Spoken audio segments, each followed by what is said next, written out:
Bismillahirrahmanirrahim.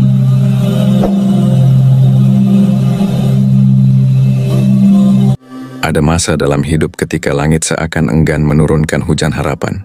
Ketika doa yang dipanjatkan dengan linangan air mata seolah hanya berputar di langit-langit kamar, tak kunjung menembus langit ketujuh. Saat-saat di mana pundak terasa tak lagi kuat menanggung beban, dan hati mulai bertanya, sampai kapan ya Rabb? Mungkin engkau sedang berada di titik itu. Titik di mana siang terasa begitu panjang, dan malam tak lagi membawa ketenangan. Segalanya terasa berat, seakan hidup sedang menguji batas terakhir dari kesabaranmu. Namun tahukah engkau bahwa justru pada saat-saat seperti itulah Allah paling dekat? Allah tak pernah menjanjikan hidup tanpa ujian, tapi Dia berjanji tak akan membebani jiwa di luar batas kemampuannya. Maka jika kini engkau merasa berada di ambang keputusasaan, bisa jadi itu pertanda bahwa engkau sedang berada di ambang kemenangan. Dalam Al-Quran Allah tidak berkata, sesudah kesulitan ada kemudahan, melainkan sesungguhnya bersama kesulitan ada kemudahan. Perhatikan, bukan sesudah, tapi bersama. Artinya di balik gelapnya malam fajar sudah disiapkan. Di tengah derasnya badai, pelangi sudah dititipkan. Ibarat seorang musafir yang menapaki padang pasir panjang. Bisa jadi ia sudah hanya sejengkal dari oasis yang ia rindukan. Tapi karena lelah dan putus asa ia memilih berhenti. Padahal hanya satu langkah lagi akan tiba. Maka jangan berhenti, jangan menyerah. Karena bisa jadi, ujian yang terasa memuncak hari ini adalah detik-detik terakhir sebelum Allah bukakan jalan keluarmu. Seperti Nabi Yunus yang berdoa dalam gelap perut ikan. Atau Nabi Ayub yang bertahan dalam sakit dan kehilangan. Hingga akhirnya Allah mengganti segalanya dengan kemuliaan yang berlipat-lipat. Ujian adalah tanda cinta. Karena Allah sedang membentukmu, menempa sabarmu, meninggikan derajatmu. Jika engkau mampu bersabar saat seluruh pintu tampak tertutup, percayalah, satu pintu dari langit akan terbuka, pintu yang tak bisa ditutup oleh siapapun. Bersabarlah, karena ujian ini bukan akhir. Bisa jadi inilah awal dari takdir indah yang selama ini engkau panjatkan dalam doa-doamu. Ujian adalah tanda cinta, bukan murka. Ketika seorang hamba diuji, pertanyaan yang paling sering timbul dalam hati adalah, apakah ini karena Allah marah kepadaku? Terlebih ketika ujian datang bertubi-tubi, menghantam dari berbagai sisi. Namun ketahuilah tidak semua kesulitan adalah bentuk kemurkaan. Dalam kacamata keimanan, ujian justru sering kali merupakan bentuk kasih sayang Allah yang paling rahasia. Lihatlah kisah para nabi, manusia-manusia terpilih yang paling dicintai Allah. Bukankah mereka adalah hamba-hamba yang paling berat ujiannya? Nabi Ibrahim diuji dengan perintah menyembelih anaknya Ismail. Nabi Yusuf dilempar ke dalam sumur, dijual sebagai budak lalu dipenjara tanpa kesalahan. Nabi Ayub diuji dengan penyakit dan kehilangan seluruh harta serta anak-anaknya. Bahkan kekasih Allah Nabi Muhammad SAW diuji dengan kehilangan orang-orang tercinta, dihina, disakiti, hingga diusir dari tanah kelahirannya. Jika ujian adalah tanda murka, mengapa para nabi dan orang-orang saleh justru mendapatkannya paling banyak? Jawabannya terletak pada satu hal. Allah mencintai mereka, dan karena cintanya, Allah ingin mengangkat derajat mereka setinggi-tingginya. Dan jalan itu adalah jalan ujian. Dalam hadis disebutkan, sesungguhnya manusia yang paling berat cobaannya adalah para nabi. Kemudian orang-orang yang paling mulia setelah mereka, lalu yang setelahnya lagi. Seseorang diuji sesuai dengan kadar agamanya. Hadis riwayat Tirmizi. Jadi jika hari ini engkau merasa diuji dengan hal-hal yang besar, jangan terburu-buru menyangka bahwa itu adalah murka. Bisa jadi itu pertanda bahwa Allah sedang memurnikan hatimu, membersihkan hidupmu, dan menyiapkan tempat yang tinggi bagimu di sisinya. Bayangkan seorang pandai besi yang sedang menempa sebilah pedang. Semakin mahal nilainya, semakin sering ia dipanaskan dan dipukul. Bukan karena sang pandai benci pada logam itu, tapi karena ia ingin menjadikannya tajam, kuat, dan mulia. Begitulah Allah menempa jiwa-jiwa yang dicintainya. Dan saat jiwa mulai goyah, Allah tidak pernah benar-benar membiarkanmu sendiri. Perhatikan bagaimana dalam setiap ujian, ada petunjuk darinya. Sebuah bisikan halus yang menyuruhmu bersabar. Sebuah nasihat dari orang terdekat. Sebuah ayat yang tiba-tiba terasa seperti sedang bicara langsung padamu. Itu semua adalah bentuk cintanya, lembut namun nyata. Tapi manusia sering tertipu. Kita mengira cinta itu hanya datang dalam bentuk kenyamanan dan kelapangan. Kita lupa bahwa cinta sejati justru menginginkan yang terbaik, bukan yang paling mudah. Allah tidak mencintaimu sekadar untuk menjadikanmu tenang di dunia, tapi agar engkau selamat di akhirat. Dan jalan menuju keselamatan itu tak selalu dihiasi bunga-bunga. Kadang jalannya curam, licin dan gelap, namun selalu penuh cahaya jika dilalui dengan iman. Maka tenangkan hatimu. Jangan buru-buru menilai ujian sebagai hukuman. Justru bisa jadi engkau sedang berada dalam pelukan kasih sayang Allah yang paling dalam. Ujian ini bukan akhir dari cintanya, tapi justru bukti bahwa Dia sedang membentukmu menjadi jiwa yang lebih kuat, lebih sabar, lebih bersih, dan lebih siap menyambut takdir indahnya. Biarlah air mata jatuh, biarlah hati merasa letih, tapi jangan pernah kehilangan keyakinan. Jika Allah mengujimu, itu artinya Dia sedang mencintaimu dengan cara yang hanya bisa dipahami oleh hati yang yakin. Ketika doa tak kunjung dijawab, ada saat dalam hidup ketika doa-doa terasa menggantung di langit, tak kunjung menetes sebagai jawaban. Setiap sujud sudah dibasahi air mata. Setiap malam dihidupkan dengan harapan. Setiap lafaz doa diucap dengan keyakinan. Namun kenyataan tak jua berubah. Langit tetap sepi, jalan tetap buntu. Lalu hati bertanya, apakah Allah tidak mendengar doaku? Ketahuilah, pertanyaan itu bukanlah bentuk kelemahan, tapi tanda bahwa hati sedang merindukan jawaban dari Tuhan yang Maha Mendengar. Namun perlu kita pahami, bahwa Allah bukan hanya mendengar doa kita, tapi juga menjaga waktu terbaik untuk mengabulkannya. Dalam sebuah hadits yang diriwayatkan oleh Imam Ahmad, Rasulullah Shallallahu Alaihi Wasallam bersabda, tidaklah seorang Muslim berdoa kepada Allah dengan doa yang tidak mengandung dosa dan memutus silaturahmi, melainkan Allah akan memberikan padanya salah satu dari 3 hal. Dikabulkan segera, disimpan untuknya di akhirat, atau dihindarkan dari keburukan yang setara dengan doanya. Hadis riwayat Ahmad, artinya tidak ada doa yang sia-sia. Setiap doa yang engkau panjatkan telah dicatat, tidak ada yang hilang. Bahkan ketika bibirmu bergetar lirih di sepertiga malam, dan dunia tak tahu betapa hancurnya hatimu, Allah tahu, Allah dengar, dan Allah siapkan jawaban. Tapi manusia, dengan kelemahan imannya, sering menginginkan jawaban segera. Kita ingin Allah menjawab sesuai waktu kita, padahal Allah Maha tahu kapan waktu yang paling tepat. Kita ingin dimudahkan hari ini, tapi Allah tahu bahwa kemudahan itu akan lebih bermakna jika datang esok. Lihatlah kisah Nabi Zakaria alaihissalam. Ia berdoa bertahun-tahun memohon keturunan. Doa itu tak langsung dikabulkan, tapi ia tak pernah berhenti berdoa. Hingga di usia senja Allah memberinya seorang anak yang bukan hanya penyejuk mata, tapi juga seorang nabi, Yahya alaihissalam, atau kisah Nabi Musa yang berdoa agar Fir'aun binasa. Doanya dikabulkan, tapi tidak saat itu juga. Allah membiarkan Fir'aun berkuasa selama puluhan tahun, hingga akhirnya doa Musa dijawab dengan cara paling dahsyat.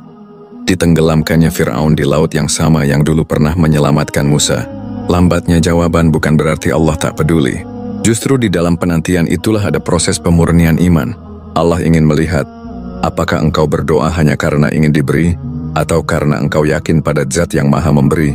Kadang, Allah lambatkan jawaban agar engkau lebih sering datang padanya, agar engkau terus mengetuk pintunya, karena seringkali Allah lebih menyukai suara doa-doa hambanya dibanding permintaan itu sendiri. Dan bisa jadi, Allah tidak mengabulkan doa karena sedang menggantinya dengan sesuatu yang jauh lebih baik. Kita memohon sesuatu yang tampak indah di mata, tapi Allah Maha tahu apa yang terbaik untuk jiwa. Kita ingin seseorang atau sesuatu, tapi Allah ingin menyelamatkan kita dari hal yang tak kita sangka buruknya. Maka tetaplah berdoa meski belum ada tanda-tanda jawaban, karena terkadang keheningan langit adalah tanda bahwa Allah sedang menulis takdir terindah, dan jawaban itu bisa datang bukan dalam bentuk yang engkau minta, tapi dalam bentuk yang jauh lebih baik, lebih tepat, dan lebih menguatkanmu. Jangan berhenti berdoa, karena bisa jadi satu doa lagi akan menjadi titik perubahan hidupmu. Ketika kekuatan sudah habis, apa yang dapat dilakukan? Ada titik dalam perjalanan hidup, ketika segala daya terasa habis. Hati seperti tak lagi punya ruang untuk berharap. Langkah seperti lumpuh. Air mata pun seakan kering karena terlalu sering tumpah. Ingin melangkah tapi tak tahu kemana. Ingin menyerah tapi hati masih berbisik lirih, bertahanlah. Jika engkau sedang berada di titik itu, di ambang keputusasaan yang paling sunyi, maka ketahuilah, itulah saat paling tepat untuk berserah sepenuhnya kepada Allah. Berserah bukan berarti pasrah tanpa usaha, tapi berserah adalah pengakuan paling jujur dari seorang hamba kepada Tuhannya, bahwa segala ikhtiar sudah dicoba, segala doa sudah dipanjatkan, dan kini saatnya berkata, "Ya Allah, aku tidak mampu kecuali dengan pertolongan-Mu." Inilah momen ketika tauhid diuji dalam bentuk paling murni. Bukan sekadar diucapkan, tapi benar-benar hidup dalam hati. Bahwa hanya Allah yang maha mampu. Bahwa manusia itu lemah, terbatas, dan tak kuasa menentukan hasil. Maka ketika kekuatan telah habis, biarkan Allah yang mengambil alih. Lihatlah bagaimana para nabi dan orang-orang saleh melewati masa-masa lemahnya. Nabi Musa ketika dikejar oleh Fir'aun dan pasukannya, terhimpit antara pedang dan lautan, ia tidak menyerah. Ia berkata dengan yakin, "Sekali-kali tidak akan tersusul. Sesungguhnya Tuhanku bersamaku, Dia akan memberi petunjuk kepadaku." Nabi Yunus dalam gelapnya perut ikan di dasar laut, tak lagi punya kekuatan jasmani. Tapi dengan sisa-sisa kekuatan rohaninya ia menyeru, "La ilaha illa anta subhanaka inni kuntu minadz zalimin." Maka Allah pun menyelamatkannya, karena ia berserah dalam penuh kesadaran dan pengakuan atas kelemahannya. Dalam hidup, akan ada masa di mana kita harus mengakui bahwa kita tidak bisa apa-apa tanpa Allah. Dan justru disitulah kekuatan sejati ditemukan. Bukan ketika kita merasa mampu, tapi saat kita sadar bahwa hanya Allah yang benar-benar berkuasa. Maka jangan takut untuk lemah di hadapan Allah, menangislah, curhatlah. Tumpahkan semuanya dalam doa yang paling jujur. Tak perlu bahasa indah, cukup hati yang ikhlas. Karena Allah tidak melihat kefasihan tapi keikhlasan. Bahkan jika engkau hanya bisa berkata, "Ya Allah, tolong aku," itu pun sudah cukup menjadi alasan baginya untuk menurunkan pertolongan. Dan saat seluruh kekuatan habis, jangan lupakan satu kekuatan terakhir yang sering terabaikan. Tawakal. Yakin bahwa Allah tidak akan meninggalkan hambanya yang bergantung penuh padanya. Sebagaimana disebutkan dalam Al-Quran, barang siapa bertawakal kepada Allah, maka cukuplah Allah baginya. Quran Surat At-Talaq ayat 3. Cukup. Ya cukup bukan berarti akan langsung mudah, tapi cukup untuk membuat hatimu tenang. Cukup untuk membuat langkahmu kuat kembali. Karena engkau tahu, engkau tidak sedang berjalan sendiri. Ada Allah yang menggandengmu. Maka ketika kekuatanmu habis, izinkan Allah yang melanjutkan. Diamlah dalam doa, tenanglah dalam keyakinan, dan biarkan Allah yang bekerja. Karena bisa jadi justru saat engkau sudah tak lagi bisa apa-apa, Allah sedang menyiapkan sesuatu yang luar biasa. Saat takdir tak sesuai harapan, bagaimana menyikapinya? Setiap insan memiliki harapan tentang hidup yang bahagia, tentang impian yang tercapai, tentang cinta yang berbalas, dan cita-cita yang gemilang. Namun takdir kadang memilih jalan yang berbeda. Yang diharapkan hadir justru menghilang, yang dicintai pergi, yang diupayakan dengan sungguh-sungguh berakhir di titik nol. Lalu hati pun bertanya lirih, "Mengapa takdir tak berpihak kepadaku?" Pertanyaan itu manusiawi. Tapi kita perlu belajar melihat takdir dengan mata iman, bukan hanya dengan mata keinginan. Karena takdir Allah tak selalu sesuai dengan harapan kita, namun ia selalu sesuai dengan kebaikan yang Allah siapkan. Allah berfirman, "Boleh jadi kamu membenci sesuatu padahal itu baik bagimu. Dan boleh jadi kamu menyukai sesuatu padahal itu buruk bagimu. Allah mengetahui sedang kamu tidak mengetahui." Quran Surat Al-Baqarah ayat 216. Ayat ini adalah pelipur bagi hati yang terluka oleh kenyataan. Ia mengajarkan kita bahwa tak semua yang kita anggap baik, benar-benar baik dalam pandangan Allah. Dan tak semua yang membuat kita kecewa berarti buruk untuk masa depan kita. Pernahkah kita berpikir bahwa mungkin Allah menggagalkan rencana kita untuk menyelamatkan kita dari sesuatu yang tak kita tahu bahayanya? Atau mungkin Allah mengganti orang yang kita inginkan dengan yang lebih mampu membimbing kita menujunya? Karena sejatinya, takdir bukan soal sesuai atau tidaknya dengan rencana kita, tapi tentang sejauh mana kita percaya bahwa Allah Maha Tahu apa yang terbaik. Lihatlah kisah Nabi Yusuf alaihissalam. Dibuang ke dalam sumur, dijual sebagai budak, lalu difitnah hingga masuk penjara. Jika kita berada di posisinya, mungkin kita akan merasa hancur. Tapi siapa sangka, justru dari takdir yang menyakitkan itu, Allah sedang menyusun jalannya menuju istana Mesir. Semua jalan itu, meski berliku, adalah jalur yang Allah pilihkan untuk mengangkat Yusuf ke tempat yang tinggi. Sama halnya dengan kita. Ketika takdir terasa mengecewakan, jangan buru-buru menilai itu sebagai akhir, karena bisa jadi itu hanya belokan kecil menuju jalan besar yang belum kita lihat. Namun bagaimana cara menyikapinya? Pertama, ridha. Menerima ketetapan Allah dengan hati yang lapang meski air mata belum berhenti jatuh. Ridha bukan berarti tak boleh sedih, tapi sedih yang tetap bersandar kepada hikmah Allah. Kita boleh kecewa, tapi jangan sampai kecewa kepada Allah. Kedua, percaya bahwa tak ada kejadian yang sia-sia. Bahkan kegagalan pun adalah guru. Bahkan kehilangan pun adalah petunjuk. Allah tidak menciptakan satu pun peristiwa dalam hidupmu tanpa tujuan. Semuanya adalah potongan mozaik menuju kebaikan yang lebih besar. Ketiga, jangan berhenti berharap. Mungkin harapanmu tak tercapai hari ini, tapi Allah simpan untuk esok hari. Atau mungkin Allah ubah bentuknya agar lebih bermanfaat untukmu. Selama engkau hidup, selama itu pula harapan masih berpeluang menjadi nyata. Saat takdir tak sesuai harapan, mungkin Allah sedang berkata, "Aku tahu apa yang engkau butuhkan lebih dari apa yang engkau inginkan." Maka tenanglah dan bersandarlah kepadanya, karena takdir Allah tidak akan pernah mengecewakan hamba yang sabar dan yakin. Ujian akan berakhir, sungguh ini hanya sementara.